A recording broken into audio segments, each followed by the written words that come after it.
Assalamualaikum warahmatullahi wabarakatuh. Waalaikumsalam.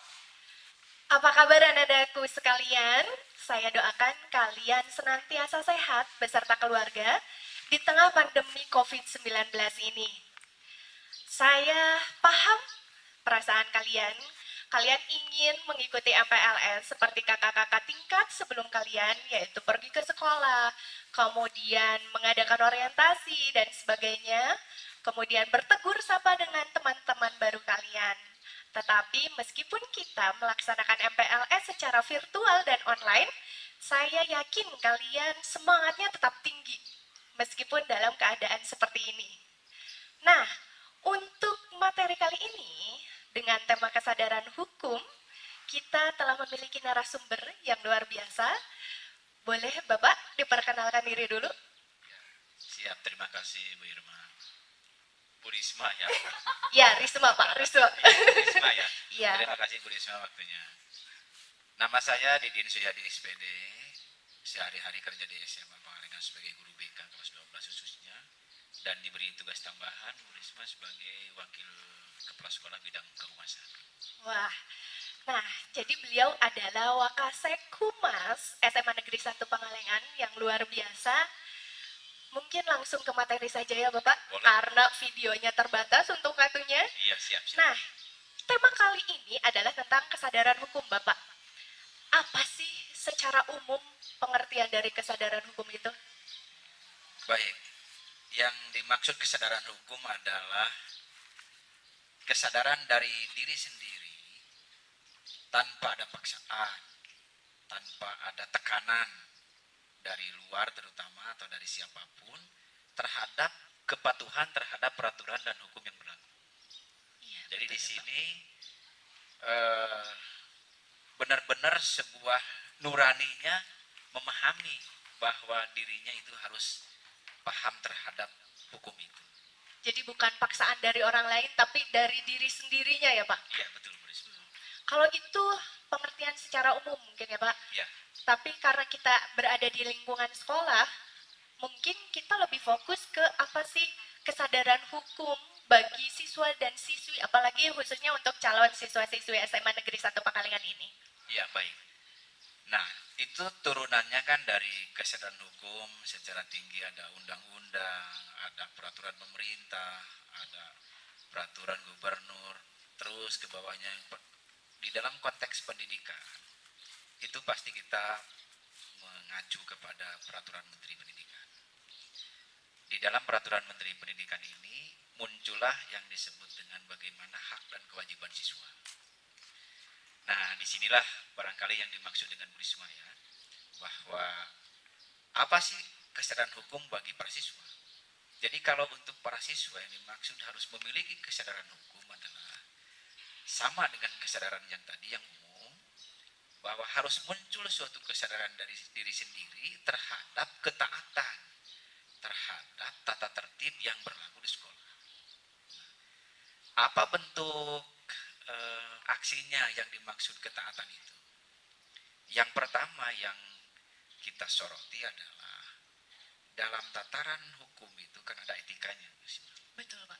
Etika kan, ada etika dan norma. Yang pertama itu kita soroti adalah bagaimana siswa ini atau calon siswa ini bisa menghormati, menghargai Bapak Ibu guru.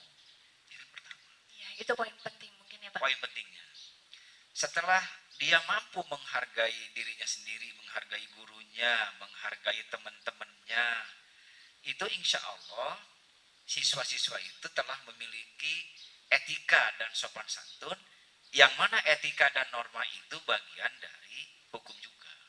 Sehingga pada tataran berikutnya, para siswa ini diharapkan berikutnya bisa mentaati, belajar yang baik, masuk ke sekolah tepat waktu, pulang tepat waktu. Ini tidak dipaksa sesungguhnya, harus tadi kesadaran dari dirinya bahwa yang namanya sekolah di SMA Negeri 1 Pangalengan itu harus datang tepat waktu, pulang tepat waktu. Itu implementasi dari sebuah kesadaran hukum salah satunya. Kemudian belajar. Waktu belajar di kelas itu 45 menit. Sama konsepnya. Masuk tepat waktu, keluar tepat waktu, istirahat tepat waktu. Berikutnya yang ingin saya sampaikan pada para calon siswanya. Ada yang menarik di SMA Pangalengan. Tingkat kedisiplinannya cukup tinggi. Yaitu untuk menjangkau tepat waktu tiba dan tepat waktu pulang, maka diberlakukanlah sistem tata tertib atau tim tatib. Itu untuk supaya apa? Aslinya bukan menekan, tapi untuk melatih. Melatih sehingga akan muncul suatu kebiasaan dan terbiasa belajar disiplin, datang disiplin, pulang disiplin, gitu. Jadi dengan saya soroti dua sisi itu saja, itu sudah menggambarkan kalau siswa telah mampu tepat tiba di sekolah, tepat pulangnya, itu sudah tergambarkan bahwa siswa ini adalah Behind the scene.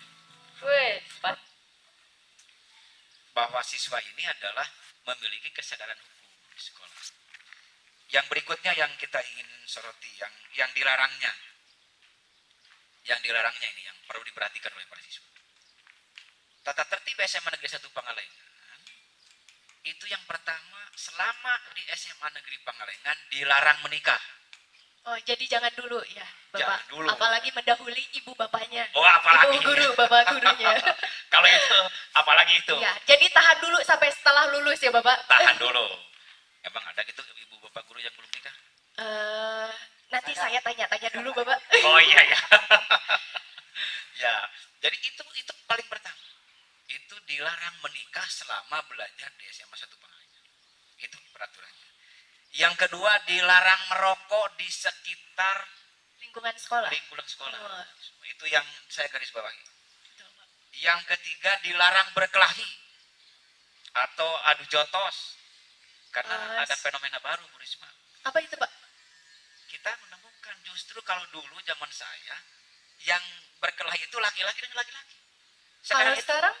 perempuan dengan perempuan. Ah, jadi mungkin mainnya cakar-cakar. Cakar-cakar gitu. Nah, ini di SMA Negeri Pangalengan adalah sangat dilarang. Seperti itu. Selanjutnya Kemudian, masih ada, Pak? masih, ini contohnya lagi yang paling juga kadang-kadang anak-anak ya. Misalkan dilarang menghina, mengolok-olok, Bullying mungkin ya, Pak. Bullying. bullying. Nah, itu dilarang keras. Kemudian yang disoroti utama juga, berpakaian agar sesuai dengan aturan tadi, aturan Kemendikbud. Dari mulai kepala sampai kaki yang telah diatur, itu harus ditaati setiap hari. Apa yang diterapkan oleh SMA Pangalengan harus dilakukan itu. Nah, Betul. itu. Disitulah Bu Risma yang secara umum ya. Kalau secara detailnya nanti ada yang harus ditandatangani oleh siswa.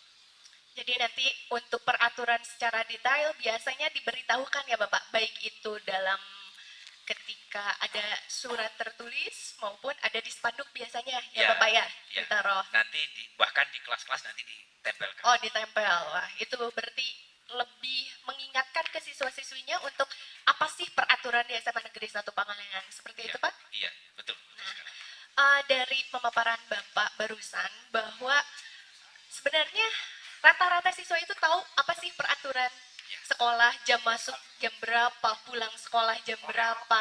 Cuman memang terkadang suka terkadang lupa-lupa gitu, Pak. Hilang ingatan sesaat gitu.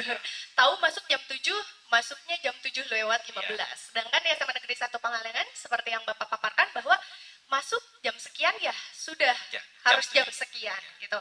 Nah, bagaimana sih Pak menumbuhkan rasa dari siswa dan siswi tanpa harus diingatkan agar mereka memiliki kesadaran yang tinggi untuk mengikuti peraturan yang telah ditetapkan oleh SMA Negeri 1 Pangalengan? Waduh, ini pertanyaan berat ini Bu Risma. Ini pertanyaan yang bagus tapi cukup berat. Para siswa semuanya, memang ini pertanyaan dari Bu Risma, memang kita harus target pendidikan itu seperti itu. Jadi target pendidikan di SMA itu memang kita berupaya bagaimana supaya seluruh siswa ini memiliki kesadaran tumbuh biasa disiplin biasa tertib. Pertanyaannya kan bagaimana Pak menumbuhkan itu? Salah satunya adalah tidak bisa secara parsial. Artinya tidak bisa oleh kita di sekolah dipaksa-paksa. Betul.